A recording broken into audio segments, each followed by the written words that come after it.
Now at noon, scary moments. Details emerge about an incident in space where an astronaut almost drowned.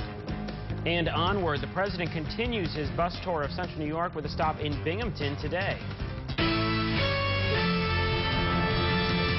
Where the news comes first. This is News Channel 2 at noon. Good afternoon. I'm Dave Dellecese. President Barack Obama gets back on the road today for the final leg of a two-day bus tour centered on his proposals for cutting college costs. The president will speak at New York's Binghamton University and Pennsylvania's Lackawanna College in Scranton. He's continuing to promote a plan for a new government rating system for colleges that would judge institutions on their tuition costs and perhaps be used to allocate federal financial aid. The president could also face questions on other topics during his town hall-style appearance in Binghamton. Even as the president seeks to focus on domestic issues, foreign policy is vying for his attention with crises brewing in Egypt and Syria. Vice President Joe Biden, a Scranton native, will join Obama for the event in his hometown. On yesterday's leg of the education bus tour, the president made a morning stop in Buffalo and then on his way to Syracuse at Henninger High School. The reason for his visit was to talk about the rising cost of higher education. The president says college has never been more necessary, but it has also never been more expensive. Not be a luxury. It is a necessity, an economic imperative that every family in America should be able to afford. The president's three steps include giving incentives to colleges to do more with less, working with states to give schools higher priorities in their budgets, and increasing competition between colleges. The president's visit wasn't without contention. In fact, less than 5 minutes into his speech, a woman began to heckle the president. The woman wants the president to free Bradley Manning. He's the soldier who is accused of leaking classified documents to the website WikiLeaks. The protester was removed, but not before the crowd booed and then cheered as she was escorted out. Last night, there was some smaller anti-fracking protests in Syracuse. You can see signs with messages like "Don't frack with New York." Similar protests were held in Buffalo earlier in the day. The protesters say they're taking the administration to task over what they say are several cases of water contamination caused by fracking in other states. New Yorkers against fracking are also rejecting the president's support of the gas industry. A dramatic demonstration in Marcy took place yesterday. A bunch of empty chairs and cribs were set up on the lawn in front of Mohawk Valley Community Action on Old River Road. They represent the 80 children no longer being served because of the money the agency has lost due to sequestration cuts. The executive director says it's the children who need help the most. It does focus on low-income families, families that are probably in the most need of this kind of support for their children to give them a better start in school. And it includes not just education, but health and nutrition, parent involvement, access to other resources to help a family. Similar demonstrations are taking place at agencies across the state. A Rome man is facing sex offense charges. According to the Oneida County Child Advocacy Center, an officer responded to a West Dominic Street residence this week where they encountered 19-year-old Nori Powell and an underage individual at the residence. After an investigation, authorities say Powell was charged with endangering the welfare of a child and 2 counts of sexual abuse. The accusations against Powell were not specified by authorities. A Utica man is facing charges accused of severely beating and strangling his girlfriend. 61-year-old Edward Brown is charged with assault and strangulation. Police say he punched his girlfriend in the face, knocked her to the ground, continued to punch her, then strangled her unconscious. When she regained consciousness, he allegedly slammed her head against the floor and then strangled her some more until she lost consciousness again. Well, gazing into the night sky, very few of us think that up there orbiting the Earth once every 90 minutes is the International Space Station, home to 6 astronauts who conduct experiments and spacewalks. It's not often that things go wrong, but about a month ago, something went very wrong and an astronaut almost drowned. The details were not known until Italian astronaut Luca Parmitano wrote about it in a blog posting. Dan Cheneman has more. A lot of water on the back of my head. It was the first sign of something going terribly wrong. But where's the water coming from there? It's too much. I don't know. It's a lot. For the first time, Luca Parmitano describes the harrowing moments as his helmet filled with water during a spacewalk in July. The water covers my nose, a really awful sensation that I make worse by my vain attempts to move the water by shaking my head. He told other astronauts and Mission Control, and they terminated the walk. Water is in his eyes now, and it seems to be increasing. We think we're going to terminate. Parmitano writes, by now the upper part of the helmet is full of water, and I can't even be sure that the next time I breathe, I will fill my lungs with air and not liquid. He couldn't see and he could barely hear. He thought about punching a hole in his suit, but he knew he'd quickly be unconscious. He couldn't find the handles the astronauts used to maneuver around the outside of the craft. He came up with a plan. Follow the safety cable back to the station. Within minutes, Parmitano was back in the space station with crew members working to remove the helmet. When they did, as much as 1.5 liters of water floated out. That day, NASA started an urgent investigation to determine what happened. They'll have to try to understand if it happened to this spacesuit, is there any danger of it happening to another spacesuit on board? Thursday, another spacewalk, but this time Russian astronauts wearing a different kind of spacesuit. Dan Sheneman, NBC News. Let's get you caught up on the weather. Here's meteorologist Bill Kardas with your forecast. Good afternoon, Bill. All right, good afternoon, Dave. It looks like a spectacular weekend here, both Saturday and Sunday, and today looking nice as well. But I wanted to start out with the weekend forecast. We are looking at nearly wall-to-wall sunshine on both days, and it's just going to be very, very pleasant. The daytime highs will be warm in the upper 70s, and the overnight lows will be on the cooler side, but still very pleasant. Live look outside. This is Consumer Square in New Hartford. Lots of sunshine and dry across the state. Live look at the radar. Things are looking quiet. 70, the current temperature, very comfortable out there today. We make it into the mid-70s here for the afternoon, low levels of humidity. So today and the weekend looking very nice. We'll take a look at next week, the 7-day forecast coming up. Dave, back over to you. Thanks a lot, Bill. We have a lot more ahead on News Channel 2 at noon, including a new look. Another local McDonald's unveils an image upgrade and with it a donation to a local organization. Plus, a boxing legend meets and greets fans at the Turning Stone Casino.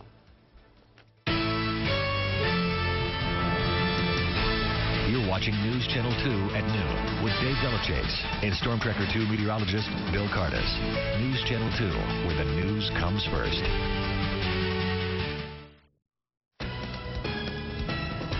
Listen to News Channel 2 at sunrise, noon, and the Live at 5 News Hour on 100.7 FM, WUTQ. We're back, and the McDonald's has been in the village of Herkimer since 1962, and today the restaurant showed off a brand new look. It is the 5th local McDonald's to be renovated over the past few months. The others include Canastota, Yorkville, Utica, and the Villagevillian. And just like at the other unveilings, a donation was made to an organization within the region that helps others. In this case, that organization was the Kelberman Center, with clients from both Herkimer and Oneida counties. The Kelberman Center is very near and dear to my heart because I have a grandson with autistic tendencies that was served by the Kelberman Center, and they did an outstanding job. So we're very happy to support them. Now, the new McDonald's boasts an upgraded exterior, an all-new interior, a new kitchen, and a side-by-side drive-thru that owner Tom Clark says will increase the speed of drive-thru service. Preparations are underway at the Utica Memorial Auditorium, all to get ready for the Utica Comet's debut this fall. Concession stands will be upgraded, seats are being taken apart and changed, and locker rooms will be built. The facade is also getting a makeover, and you will see a new paint job and new suites. Rob Ash, president of the Utica Comet, says the Aud will be ready for the season opener. It's been a lot of work. You know, I say it a lot. We've worked really hard on this leading up to it, and I think once it actually did happen, I think that we were all kind of surprised, you know, how much the outpouring of, you know, people were really excited about everything, but it created, you know, a lot of work. And but I'm right where I want to be. This is exactly what I want to do, so I have no complaints about it. I mean, it's. The plan is to have the majority of the renovations done by September 15th, but either way, the Aud will have to be completely renovated and ready for the arrival of the new players on September 23rd. Boxing legend Mike Tyson is in town promoting an up-and-coming doubleheader boxing match. Last night, he visited with fans at the Turning Stone Casino, as well as visited with News Channel 2's Allison Norleon. I believe. I mean, no one else can beat him, you know. Tyson took to the stage tonight as fans stepped up one by one to meet the champ himself. Yeah, I didn't expect such a big outcome like that. I'm just very grateful. Tyson came to Central New York in his debut as a professional promoter. It's really exciting. It's funny that you said that because certain things that's going on that I'm seeing that's very exciting that I wasn't able to see when I was a fighter because I couldn't become objective enough. And now that I'm just being a promoter looking in, it's just very fun. Fans from Rome, New York, all the way out to Los Angeles came out tonight and waited in line to meet the heavyweight champion himself. And they were excited. I mean, it's epic. He's in movies, he's not just a boxer. He's, an all-around, out there kind of guy. He's a huge boxing fan, period, but Mike, he's a legend, knockout artist.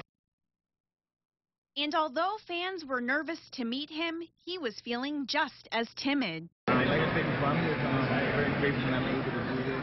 I'm grateful that I'm not losing anymore. I'm grateful that I've been in the program and been sober, and all in the good grace of God. I'm very grateful. That was Allison Norleon reporting. Coming up, we are living healthy. Furry Friends helping kids in need. It's a new program using dogs to help kids learn to walk, play, and live better lives.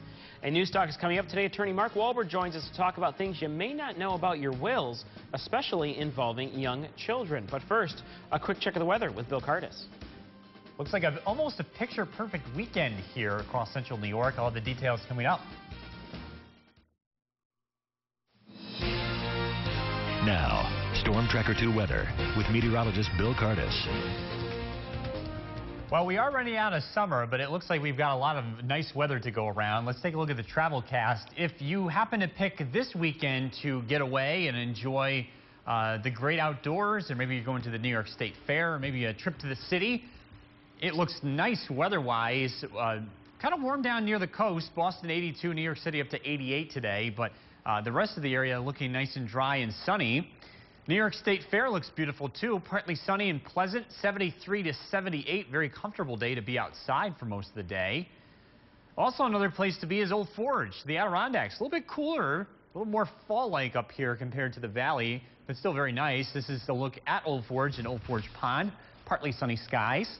Live look outside, things are looking nice and dry, 70. That's our noontime temperature, with mostly sunny skies being reported at Griffiths, north wind at around 8. There are a couple of fair weather clouds around, though. Here's a look at some of the numbers here. A little bit cooler at Watertown, 66. Cool 63 in Saranac Lake in the Adirondacks, but warmer down in the valley. Syracuse, 71. Albany, the Hudson Valley, up to 74. Very low dew points. Very dry, very comfortable. Much less humid compared to yesterday. On the radar and satellite picture, we have lots of dry weather, just a couple of fair weather clouds developing, the cumulus clouds that we often see on days like today. But there's not going to be much weather around. Like mentioned, a nice looking weekend, all thanks to an area of high pressure that is developing to our west. This will drop in tonight and early tomorrow and give us nearly wall-to-wall sunshine. Cool nights, but very warm and pleasant afternoons up ahead. On our skycast, the rest of the day looks beautiful. From noon until 5 p.m. Clear skies tonight. As we head towards Saturday morning, a dry, sunny start. Very nice afternoon for your plans. 6 p.m. looking mostly sunny as well. So again, enjoy today. It'll be a nice one. 72 at 2 o'clock, partly sunny, just a little bit of a breeze. 5 p.m. mostly sunny, 75. It's going to be a bit cool tonight. We're down to 48, but we warm up quickly as that sun comes out. Saturday, 77 for the high. 80 on Sunday, nice and warm over the weekend. Our next chance of rain is going to be on Monday and into Tuesday as the system drops in, actually bringing us a little bit more in the way of some humidity and warmer temperatures for the last week of summer already. Now, I don't remember, when is the actual official first day of fall? First day of fall is September 21st. That's what your calendar says. Okay. But we consider it over with at the end of August, at least us meteorologists. Gotcha. Okay. Yeah. I couldn't remember, so Yes. I wanted to ask. All right, well, we'll enjoy the nice temperatures while we have them. Yep. All right, even a curmudgeon like me. Thanks, Bill. You're living healthy now. Furry Friends helping kids in need. It's a new program using dogs to help kids learn to walk, play, and live better lives. What's so different about this program is the dogs are actually part of the therapy, as Doreen Gensler reports. This was Harper Stapleton last year, a normal, healthy one-year-old girl. Say hello. And she was that child that, a lot of energy, real crazy, wild child. But just a few months later, after suffering a fever one night, Harper suddenly lost the ability to play, walk, crawl, even to hold her head up. And in about 9 hours, just completely lost her. Her father, William, says she started having uncontrollable movements and seizures, and doctors couldn't figure out why. I just don't miss her, She was my little bundle of joy. Now, 6 months later, doctors believe a mysterious virus may have caused her to lose function. Whatever it was also caused her brain to shrink, leaving Harper severely disabled. But the Stapletons say they're finding some light at the end of this dark tunnel in a new program. It's helping Harper gain some movement back, and what's more important, it's bringing a smile to her face. A therapy dog who is trained to do therapies with our children will come in and they will participate in sessions with physical therapy, occupational therapy, speech therapy, therapeutic recreation, and child life. They call it animal-assisted therapy. The hope is that children will be motivated to work on motor skills when they see a dog. So for severely disabled children like Harper, therapists will help her to reach out and pet the dog or have her kick a ball for the dog to fetch. Asking a child to play with a dog is a wonderful thing and something that's easy to integrate. And as long as the children are enjoying themselves and having fun in their therapies, we find that they reach their goals more readily. Bring your hand to your mouth. I've seen her progress really well with seeing smiles on her face, having her facial expressions change. And actually one of the first reaching movements she ever made was with one of Miss Sherry's dogs. So that was really a great moment for us to see her actually purposefully reach for something. Harper now works with the dogs weekly. Animals like Lewis, a trained Chesapeake Bay retriever. Her parents believe the program works so well for her because it brings her back to a happy place, playing with her own dog, Stormy. It's an amazing moment. No words can be placed into how amazing that is. News Talk is coming up next. Our guest is attorney Mark Wolber, talking about things you may not know about your wills, especially when they involve young children. And if you have any legal questions, if we can get to them with Mark, 793 WKTV. Some anniversaries to pass along to you now. We have a few belated anniversaries from yesterday. Frank and Rose Merrick of Mohawk, who've been married for 60 years as of Thursday. They have 8 grandchildren and 1 great-grandchild. Another belated from Thursday, Franklin and Nancy Bayless of New Hartford have been married for 26 years, and they have 3 grandchildren. Edward and Faye Taylor of Litchfield celebrated 60 years on Thursday. They have 9 grandkids and 18 great-grandkids. Today, on August 23rd, a happy 10th anniversary to Ron and Dawn Montana of Rome. Mike and Marlia Hurley of Westmoreland are celebrating 55 years of marriage. They have 4 children, 13 grandchildren, and 3 great-grandchildren. A happy 40th anniversary today to Ed and Barbara Cave. Harold and Shirley Coe Sr. of Clinton are celebrating 55 years of marriage today. And looking ahead to the weekend. Coming up on tomorrow, Saturday, August 24th, Maria and Matt Arcuri of Utica will celebrate their anniversary. A happy 56th anniversary to Neil and Grace Wilkinson on Saturday. They have 4 sons and 7 grandchildren. Chet and Pam Kowalski of Whitesboro will celebrate 28 years of marriage on Saturday. They have 2 grown children. A happy 45th anniversary to Ted and Prudy Moling on Saturday. They say they have a daughter and a late son. They also have 3 grandchildren, ages 19, 7, and 4 years old. William and Karen Nelson of Cassville will celebrate 39 years of marriage on Saturday. They have 2 children and 2 grandsons. And on Sunday, August 25th, a happy 34th anniversary to Tom and Bonnie Newberry of Stittville. They have 2 children and 2 grandchildren. Also on Sunday, Bill and Candace Owen will celebrate 29 years of marriage. They have 3 daughters. Sharon and Kim Coleman of Utica are celebrating an anniversary on Sunday as well. And a happy 62nd anniversary Sunday to Matt and Mary Militano. They have 4 children and 4 grandchildren. Happy anniversary to all of our couples. And if you have an anniversary coming up, please mail, fax, or email your announcement to the locations on your screen. Make sure to include the couple's name, the anniversary date, and a brief summary about their life together. And we will tell you about local anniversaries every day here on News Channel 2 at noon. Welcome back to News Talk for this half hour. Attorney Mark Wolber is here to talk about the topic of wills and what you may not know about wills, especially when it comes to young children. But if you have a legal question for Mark, we'll try to get them answered as well. 793 WKTV with those legal questions. But let's talk about wills. Where there's a will, there's a way. So let's find out, especially with young children. Now, what's the sticking point about young children? This is what's interesting to me. When people think about the will, they think about who is going to get your property upon your death. But they don't often realize that with the will you can also determine when the person may be getting property after your death. And it's very important with young children to think about this. What is intriguing to me is that in my practice, and I'm sure it's similar with other attorneys, probably 80 to 85% of the wills I do are for people who are in retirement age and their children are grown. Younger people don't think much about it, but they should. And that's what we're going to talk about. Let's take a simple example. Let's assume that we have a single parent who has 2 children who 10 and 12 years old, or we have a married couple with the same 2 children.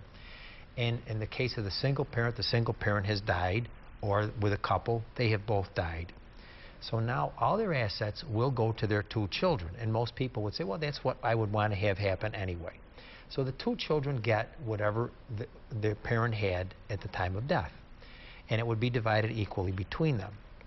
But what happens at that point? The money goes into a guardianship account for the children, and it can only be withdrawn with a court order. So there's very little chance to abuse it, although it can be expensive if you want to pull money out for the benefit of the children. But then, as soon as either one of those children turns age 18, the full amount of the inheritance gets paid to that child with no restrictions and no oversight.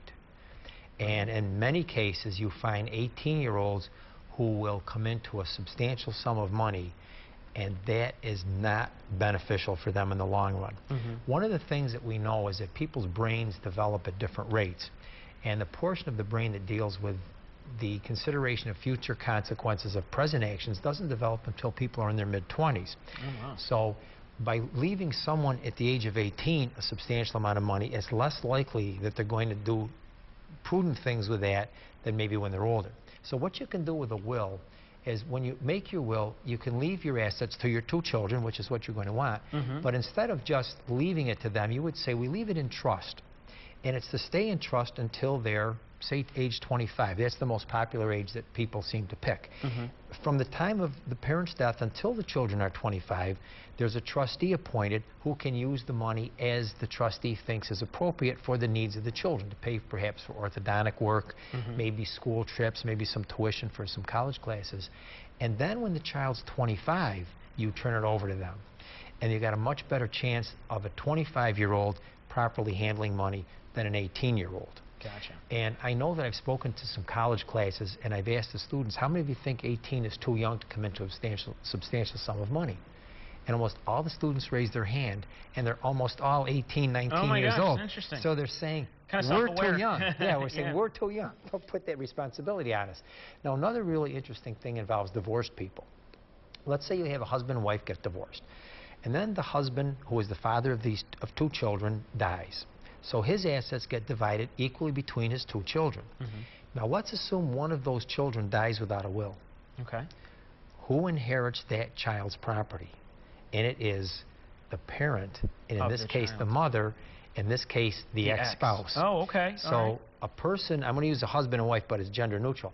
So a husband wouldn't maybe learn about it, but 1/2 of a husband's assets could end up in the hand of his ex-wife if he doesn't make a provision. With the will, what you would do is leave it to your 2 children in trust and provide that if one dies before the trust ends, it goes to the other child, which is more like what you want. So there's some things people don't think about with young children, and that's why, to me, it's more important for parents with young children to make a will than it is even for older people. All right, let's try to squeak in some calls while we can while we got you here. Mark, hello, caller. You are on the air. Hello? Hi, go right ahead. Yes, my name is Lori, and I was just trying to see where to go about to check out where I go to make a will. Well, you would generally go to an attorney. You can try to do it on your own. The difficulty is the rules on wills are so strict that if you do something wrong, it is not going to be admitted to probate. There are lots of things you can try to do on your own. I would not try to make a will on your own. It's too important. There's too many considerations. Contact an attorney and find an attorney who does wills and who is experienced with estate work, and make a will with an attorney. Do not try to do it on your own. Simple example, somebody did their own will, they didn't staple it together, wasn't admitted to probate. Oh dear. All right, let's take another call. Hello, caller, you're on the air with Mark. I am now? Yes, you are. Go right ahead. I have an irrevocable trust, and at the time I made it, they said that could serve as a will. Prior to that, I had a will made out by a lawyer. I had the 2. Which? Yep, you continue going. It's okay. Oh, can it serve as a will? Okay. Well, not really. What happens is when you put assets in a trust, you would provide in the trust who gets those assets upon your death. So you can say, I'm putting all my assets in an irrevocable trust. I'll get the income when I die. It goes to my children or grandchildren, however you want to do it. And so you've made a determination now as to what happens to the assets that are in the trust. The will would not affect those assets in any respect. However, you may have other assets that are not in the trust. And very often people put some assets in the trust and some not in the trust. As to the assets that are not in the trust, those assets would pass under your will. So very often you're going to need both. Yes, the trust will serve as a will in a sense to those assets in the trust, but not as to those assets which are not in the trust. So very often you want to have both. And sometimes what happens too, Dave, is people acquire assets that they didn't know they were going to acquire. For example, you might inherit some property, and then it could even be the case that after your death, the inheritance comes in, and now that would have to pass under your will. So it's a good idea to really have both. I always recommend to people, always have a will as a backup. Even if you have a husband and wife and everything's in joint names, you don't know who's going to die first, who's going to die second. So you should have a will as a backup to be sure that your assets go where you want them to. All right, some good questions today. Thank you, folks. Some good advice. So, Mark, thank you so much. Thank you. I always appreciate having you. And good luck on your new venture. Thank you. Yeah, this will be our last time chatting here. Thank you very much, Mark. I appreciate it. Good luck. Coming up in our next half hour of News Talk, we'll be sitting down with Beth Irons from the Oneida County Public Market. Always a good time with Beth. And we'll also check in on Wall Street and see how the market's faring this afternoon. The Bloomberg Midday Report is coming up next. Time now for the Bloomberg Midday Report. For the latest, here's Bloomberg's Teal Jennings at the New York Stock Exchange. A hiccup for the housing market. The Commerce Department says purchases of new U.S. homes plunged in July by the most in 3 years, a sign that growth in the industry may be taking a pause as mortgage rates rise. Purchases in previous months were also revised lower. The next time you snag a new job, make sure to do a little haggling. A survey by CareerBuilder found almost half of U.S. workers failed to negotiate, accepting the very first offer. CareerBuilder's president says employers expect to negotiate, so they don't necessarily give you their best offer up front. Meantime, Microsoft is looking for a new head honcho. CEO Steve Ballmer announced he'll retire in 12 months, saying now is the right time. The board of directors has appointed a special committee to consider internal and external candidates for the company moving forward. By the way, Microsoft co-founder Bill Gates will be a part of that committee. In New York, I'm Teal Jennings with the Bloomberg Midday Report. The news continues now with a day filled with emotion. News Channel 2's Gary Liberatore was at Utica College for move-in day for brand new freshmen this morning. Day is exciting for the students, difficult for the parents, but with all these volunteers, it makes the transition as smooth as it can be. It's an incredible feeling pulling up to a college and dropping your son or daughter off for the first time, but it's a little easier with all this help. You know what? I am so shocked because I didn't have this.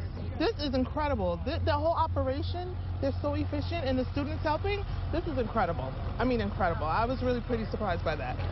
These freshmen come to Utica from all over the country. Some, though, from just a few miles away. And why live on campus instead of live at home? I don't know. It's more fun. I can enjoy the college life and be close to home at the same time. Moms always seem to have some last-minute words.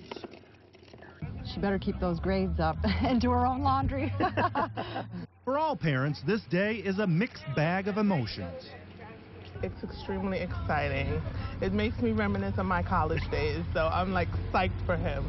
And I'm happy to have my house, and his room is already mine now. So it's exciting. I'm excited for this. And it's very exciting for all these teens. For many, it'll be their first weekend away from home. It's actually really memorable. I remember my first weekend really well. It should be like they're going to make a ton of friends that they'll probably have for a lifetime, obviously. So, as you heard, let the fun begin. At Utica College, Gary Liberatore, News Channel 2. Thanks, Gary. Now that it's back to school time, a new study from the National Retail Federation finds that families are using cash rather than credit cards to make their purchases. The average family with school-aged children got a jump start on their back-to-school shopping this summer, already completing more than half of their shopping. That's up from 40% last year and the highest percentage in the survey's history. The parents sending their kids off to college have also gotten off to a head start, completing nearly half of their shopping needs. But if you've waited till the last minute, shoppers can expect sales and promotions to continue through Labor Day as retailers make way for all that fall merchandise. Well, how technology has changed back to school time with today's smartphones and tablets. Education has gone digital. PC Mike Wendland says e-textbooks are starting to replace the big, bulky, and costly school books our kids have had to lug around. But with our tablets, the e-textbooks can become even greater learning aids. With more, here is PC Mike. App is getting an app called Know.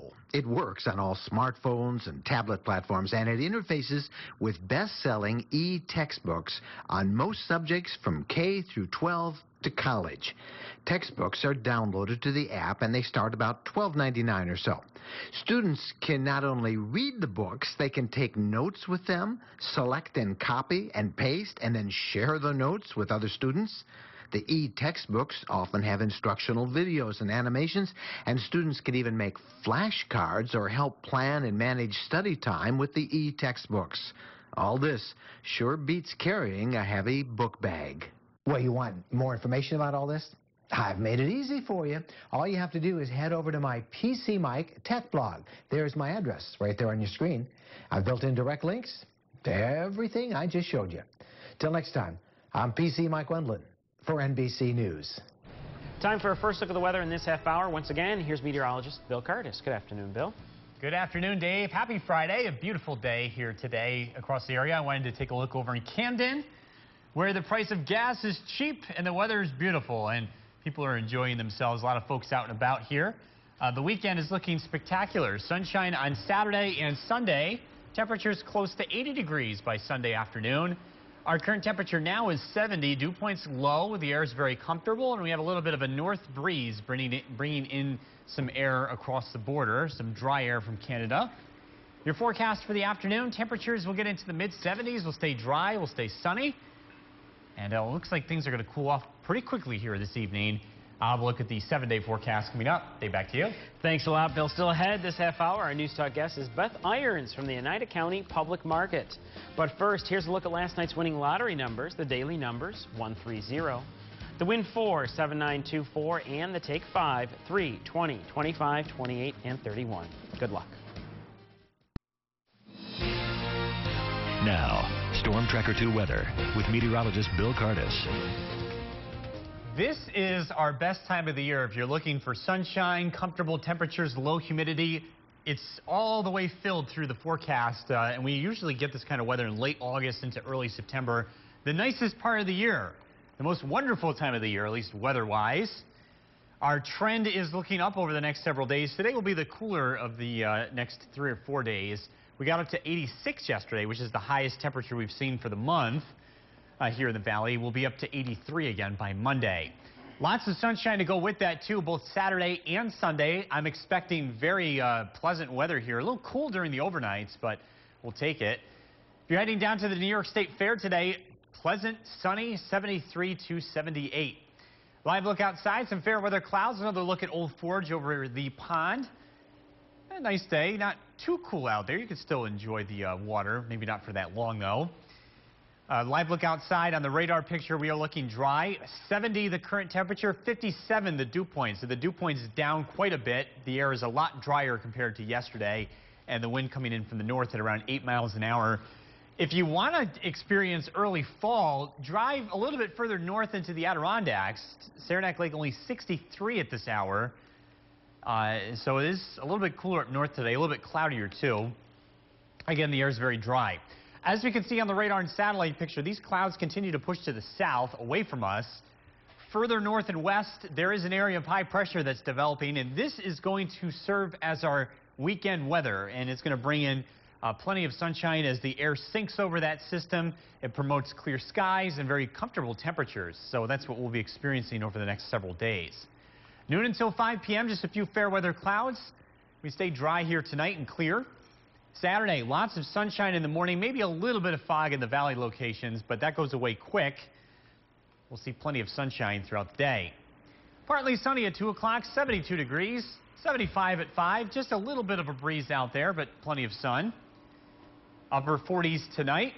Kind of a cool night, but it warms up quick again on Saturday. We're up to 77 for the high, 80 on Sunday.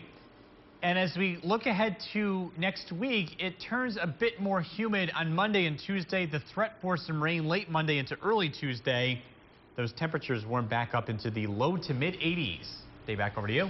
Thanks a lot, Bill. News Talk is coming up next, and our guest is Beth Irons from the Oneida County Public Market. Also coming up, Howard in the Mr. Food Test Kitchen.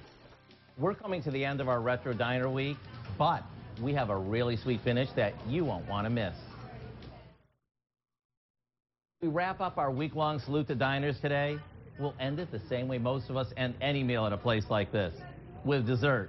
It seems that no matter how much we eat or how good it is, there is always room for a little something sweet. I don't know about you, but even before I know what I'm eating for dinner, I'm thinking, what do I want for dessert? I guess that's pretty understandable, since the first thing we're greeted with when we walk into almost any diner is a bakery case filled with all sorts of homemade cakes, pies, and pastries that practically call us by name. Let me tell you, deciding what to order is no easy job, but I'm up for the challenge. Should I go for a piece of pie? That mile-high chocolate cake looks pretty tempting, and I bet it would be amazing with a cup of joe. Tough decision, cake or pie? I think I'll go with the Boston cream pie, please. Even though it's called a pie, it's actually a cake with a creamy custard filling, so it's the best of both worlds. Let me tell you, I made the right choice, since the layers of yellow cake and vanilla pudding, topped with a homemade chocolate icing, are to die for. And once you taste it, you won't care whether it's called cake or pie. It's so good, we made our own version of Boston cream pie, and it's online now, along with all of this week's diner recipes, so you can bring the taste of your local diner right to your kitchen table. I'm Howard from the Mr. Food Test Kitchen, where all this week we found lots of comforting ways for you to say, ooh, it's so good. That looks good. Welcome back to News Talk, and here with something that's always, ooh, it's so good, is Beth Irons from the Oneida County Public Market, and it looks like you've brought us a quiche today. Yes, I have a spinach and mushroom quiche. We have a really cool vendor at the market called Fruit of the Fungi, which they grow and harvest mushrooms. Interesting. And yeah, I mean, it's pretty cool. Mushrooms in and of themselves are kind of a unique food item. The mushroom that we are used to picking and eating, or going to the grocery store, is actually the fruit of a fungal growth. And there's hundreds of different kinds of mushrooms. I mean, even if I used shiitake mushrooms in this particular recipe. What most people are familiar with are the button mushrooms, the white button mushrooms that you see at the grocery store. A shiitake looks a lot like a button mushroom. The cap or the top of it is a little bit flatter, and they're kind of a tan or a chocolate brown color. There's also the portobello mushrooms, which people are familiar with, which are the big, huge caps, which are absolutely fabulous. But there's oyster mushrooms, there's morels that grow wild regionally. There's hundreds and hundreds of different kinds of mushrooms. There's and I'm guessing, I believe, ultra-rare truffle mushroom, the one that they use the pigs to hunt down for them. Yeah. You know? I mean, that's a fungus. I don't know if they actually refer to it as a mushroom. Oh, But yeah. But there are some that grow that are edible, that are regional and locally, that they grow locally. I strongly recommend that if you do not know your way around mushrooms, please do not pick them and eat them. Pick them and eat them, yeah. I mean, puffballs are kind of a delicacy for people. That doesn't necessarily mean that every puffball that magically appears in your front yard after you mow the lawn can be sliced and fried and eaten. The effects can be toxic. So there are people who are very well knowledgeable, and the owners of Fruit of the Fungi, which are at the market every week. They are also at the Clinton Farmers Market on Thursdays, are extremely knowledgeable. They actually foster, they plant the spores in tree logs and grow the mushrooms. And then they dry them and they grind them, and there's a number of different ways you do it. Mushrooms in general have a very earthy flavor to them, and obviously different strains of mushroom will have a different flavor to them.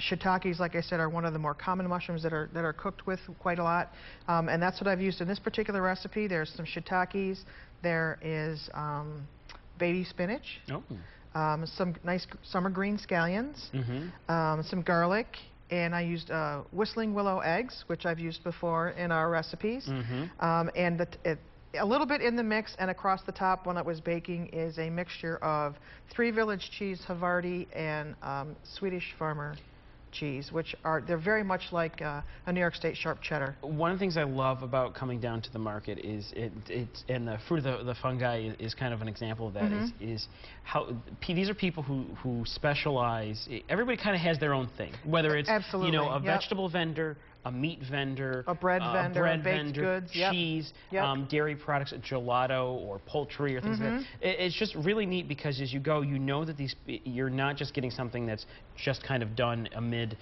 many other things. These are the folks who, they're vegetable farmers. They take great care and pride in those vegetables. Same with the cheese, same with the meat. These are people who know what they're doing. That's one of the things that's really one of the most inspiring things for me about working with the farmers and the vendors at the market. What they're doing isn't just a job they applied for and they happen to get. It's a passion. They chose to do this. Tom and Art at Three Village Cheese chose to get really good at making cheese. Same with Jones Family Farm. Drover Hill and Promised Land chose to do farming with livestock in such a way that they really produce very high quality products when the animals are processed. A Little Bit of Love does a fabulous job with baked goods. Red Fox Farm, who is currently at the New York State Fair as a featured Pride of New York product. She takes pride in producing high-quality jams and jellies. So, in general, it's not like I said. They didn't get in line at the Department of Labor and fill out an application, and this happened to be where they landed. This is something. This was a lifestyle change in some cases. This was a way of life that they grew up with that they wanted to perpetuate. It's a passion for them. It's a passion for it. And that really comes through in the quality of the product, in how enthusiastic they are about talking to people who have questions about their products. So it's a whole different experience. All right, Natick County Public Market, 9 to 2 tomorrow and every Saturday at the Union Station in Utica through end of October, and then we move inside to the lobby of the station for November through April. All right, Beth Myers, thank you so much. You're welcome. We'll be back right after this. Good afternoon. It's 12:59. I'm meteorologist Bill Kardas with your weather to go forecast. 75 today, partly sunny, a pleasant afternoon, less humid. We'll fall down into the upper 40s tonight. We cool off, so if you're heading out this evening, it's going to be a little bit on the cool side, especially if you're heading out later. Saturday looks beautiful. Sunshine 77. We're up to 80 on Sunday. Again, warm during the days, cool at night.